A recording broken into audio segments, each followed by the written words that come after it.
Hello everyone, I'm MattTGM, and welcome to another episode of Fairy Tail Arc Rankings. I'm not going to bother explaining the rules this time, you've already seen them in the last two videos, let's just jump straight in with number 16, the Avatar Arc. Yes, the Avatar Arc. I've not been looking forward to talking about this one, and quite frankly, I could have put it below Lullaby. I enjoy Lullaby more. However, the Avatar Arc is objectively better, quote unquote, plus it does a lot more to progress the story, and for that reasons, I have it slightly above. If the Lullaby Arc was a 5, this is a 5.5. But we'll explain more on that later. Anyways, let's get into the summary. So, after the epic Tartaros arc, and the honestly still really good Fairy Tail Zero spin-off, well, spin-off, it's part of the same show, but whatever, Fairy Tail has been disbanded and all the members are scattered throughout Fiore. Lucy is trying to keep notes of where they all are, but she's losing hope, until Natsu shows up out of the blue after a year of being absent on a training journey. Faith restored, they go off together to find the Fairy Tail members and reunite the guild. Sweet, cool concept, we needed this after the Tartaros arc, and the Tartaros arc was absolutely fantastic. This arc should be great, right? Nope, it is anything but. We'll start with the positives. First off, Gray's look. I've already made a joke about it back in the Daphne video, but my god, I love it so much. Admittedly, he does lose the slick hairdo when he turns off his Devil Slayer powers, but this is just another reason for me to hype up Gray's Demon Slayer powers even more. Yes, I called them Devil Slayer and Demon Slayer, sub versus dub, whatever. They killed evil things from hell, okay? Either way, that's more for the Tartaros arc than this one, so I'll talk about it then, but just know that I love Gray's new ice powers in this arc, even if unfortunately he doesn't do that much with them. Another positive the arc has going for it is the big Fairy Tail reunion at the end. See, even though I roll my eyes at the power of friendship, I found it when all the guild members came back together, I found that really quite sweet. It was touching, seeing Lucy crying into Mira's arms from sheer joy. What can I say? I'm not completely heartless. I do like nice things. I feel like it could have been done a bit better seeing as they spend all this time reuniting Team Natsu, and then the rest of Fairy Tail just kinda shows up. Like if it was that easy to reunite them, why didn't they do it way sooner? In fact, why'd they split up anyway? Just because Makarov says, "Right, guild's over, go home!" They all decide to split up and go halfway across the country away from each other? Some true companions you were. But yeah, I like this moment. It's quite cool, very touching. However, the highlight of the arc, ironically, comes from the bad guys. No, not the Avatar bad guys, fuck me, they suck. Zereth, the big bad of the entire show, minus Acnologia. We'll get to him later. We finally get Zereth's backstory.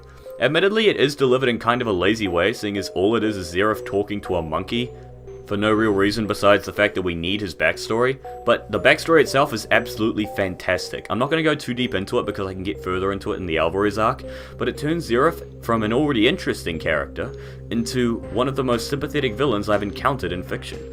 It's so cool seeing this different side of him. We already knew that he was quite a tragic villain based on the fact that he cries all the time and kills everything he goes near accidentally, but now we get a reason why. I love his backstory, it makes Zereth into a really cool villain for me.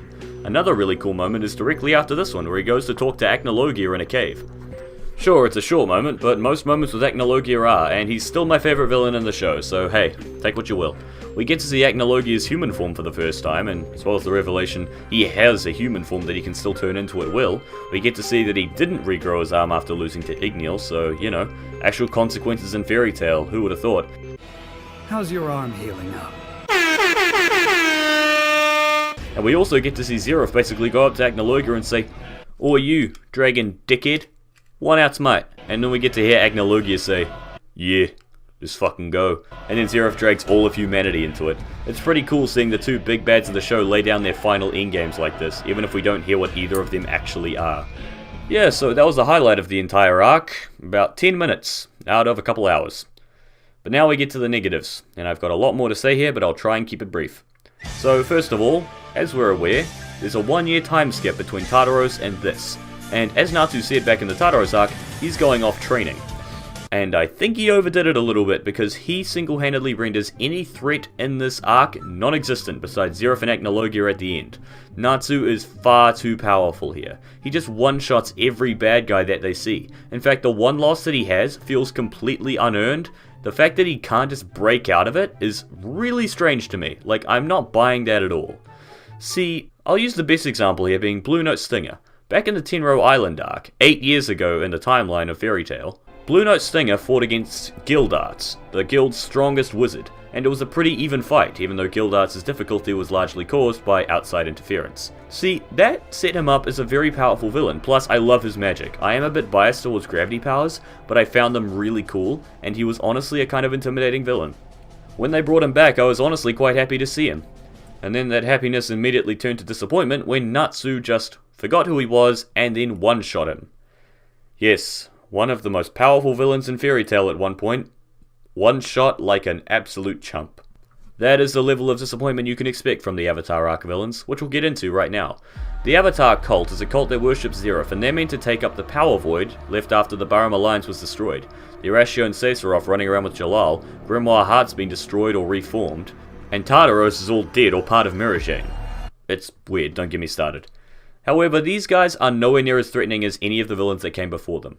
See, with the Irashio and Seis, Grimoire Heart, Tartaros, or even the fucking Idolus Knights, I love their quirky mini-boss dynamic. Each of them, I can remember their names and their powers because they were all memorable in one way or another. Sure, I may not have liked all of them, but they were memorable, and the ones that I did like were pretty damn great, with people like Cobra and Richard being some of my favorite characters at the time.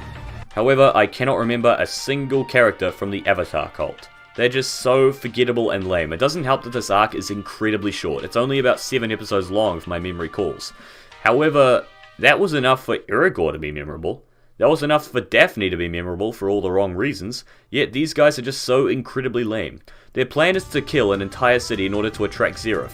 However, their leader has a sneaky little plan up his sleeve to betray his own guild and use their sacrifices to summon in a war god to do something? I think he's just trying to kill more people to get Zeref's attention, but if he knew Zeref at all, he would know that Zeref isn't really a big fan of that. Either way, this is a god of war. We've seen how powerful those can be.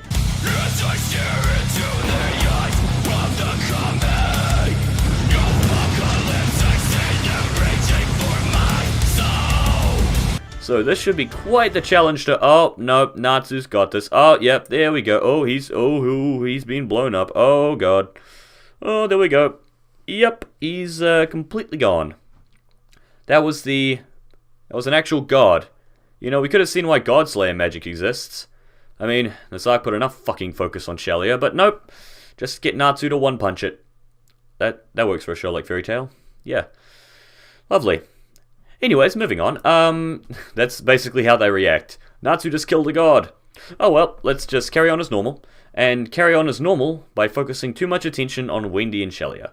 That's my last complaint about the arc that I want to talk about today. This is a very personal gripe. I'm sure many of you out there love Wendy and Shelia's friendship, and I kinda do too. In the Grand Magic Games arc and Eclipse arc, I really liked it when these two interacted. I found it very cute, and I found their power dynamic quite interesting as well. However, in this arc, I just find them extremely annoying, how Wendy is willing to turn her back on her entire guild just for this one friend. I mean, come on, you guys were real true companions. Natsu saved you from absolute loneliness when your guild disappeared, and he saved your non-existent guild from destruction, like 3 times within 20 minutes, but nope. This one girl you met last year and tried to fight brutally, who even ran the risk of killing you with her full power, nope, she's more important than all of your old friends. Wow, you are a great friend, aren't you, Wendy? See, I get why she does it, and that's why I can't be too mad at it, but it's still just annoying to see just how much fucking screen time they get with all the cute moments and how Natsu's apparently expected to be the bad guy. Which he kind of is, considering he's trying to kidnap Wendy, but hey, come on, Wendy. It's called Fairy Tail, not Lamia Scale. No one wants to watch that show. Anyways, that is about all I have to say for the Avatar arc. Yep, it's kinda disappointing. What's even more disappointing is how I still spent 9 fucking minutes talking about it. But hey, hopefully soon we can get to an actually good arc and I'll have some fun recording this, because I am not enjoying recording these unscripted rants, if I'm honest. Like, it just takes a lot of negative energy to summon up the motivation to actually record this. But hey, the good arcs are great, and the great arcs are absolutely fantastic. They'll be a pleasure to talk about, and I can see the light at the end of the tunnel. We'll be there soon. So if you did enjoy this video, be sure to like, subscribe, and comment what you think I could do better and what you think I did well. It'll help me to improve for next time. Well, that's really all I have to say. I'm MattTGM, thanks for sticking around, and I will see you all in the next video. See you later.